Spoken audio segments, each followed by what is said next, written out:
In this lesson, I'm going to show you how to use the Curves Adjustment tool in Photoshop. We're going to start by opening a photo file. First, I want to show you kind of what the tool is. If I wanted to make an adjustment to this layer, first of all, I'm going to duplicate this layer so I have a different one so I can preserve my original. Now if I want to make the adjustment to this layer, then I do Image, Adjustments, Curves, and this is the Curves Adjustment tool right here. And let me just show you the way this works.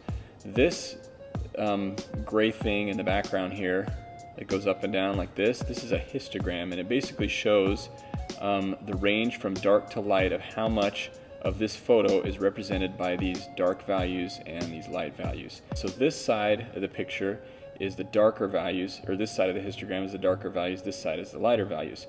So if I add a point to this line, and you can add a point anywhere on this line by clicking on it. And so if I add a point up here and move the lighter values up, then it's going to adjust the lighter values only. See how the darker values are not being affected at all, it's only changing the lighter values.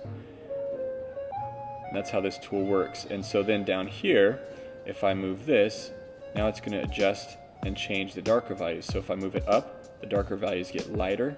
If I move it down, the darker values get darker.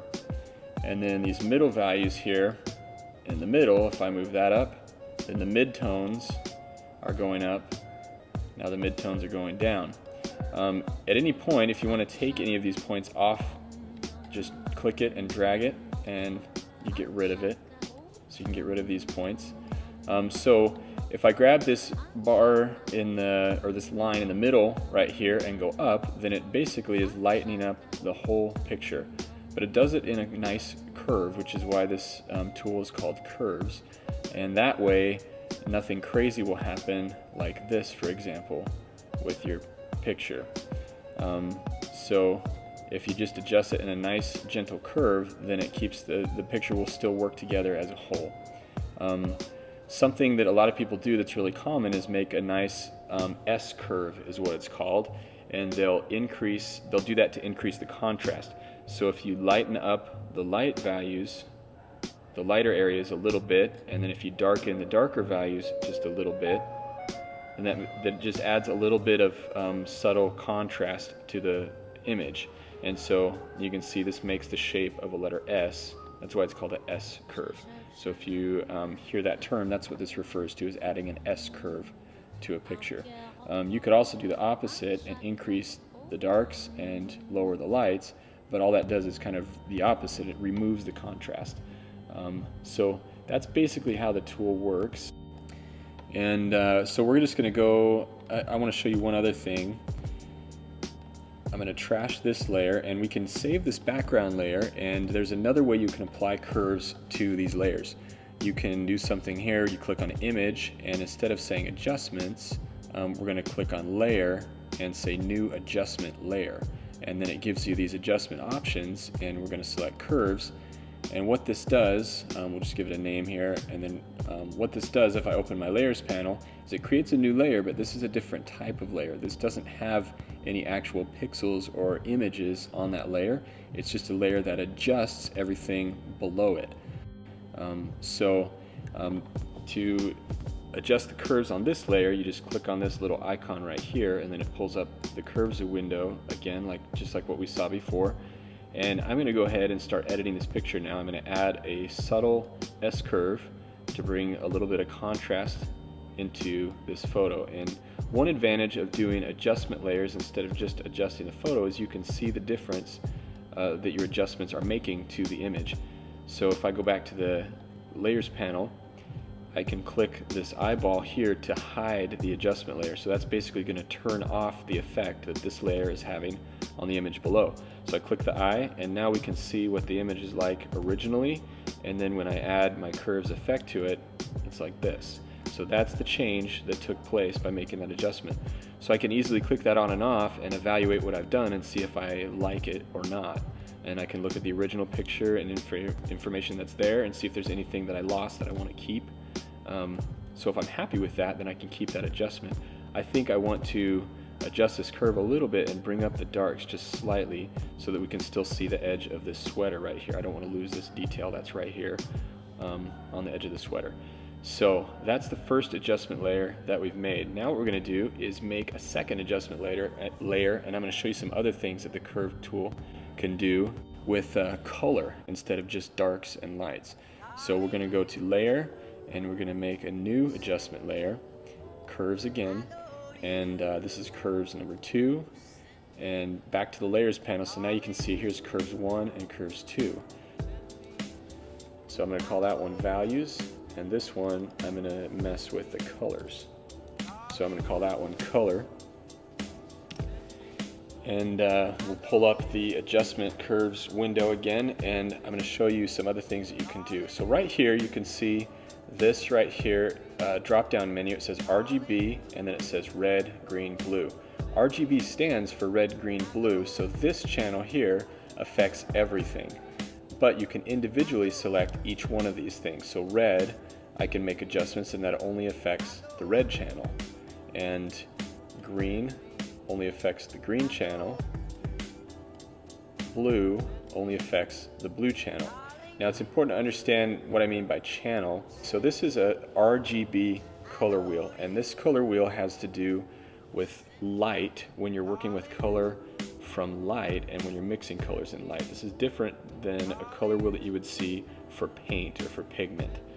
So this color wheel, you'll notice the opposite of blue is not orange, it's actually yellow, and the opposite of green is actually magenta, and the third color, red, the opposite of this one is actually cyan, which is like a sea green, kind of an ocean bluish green color.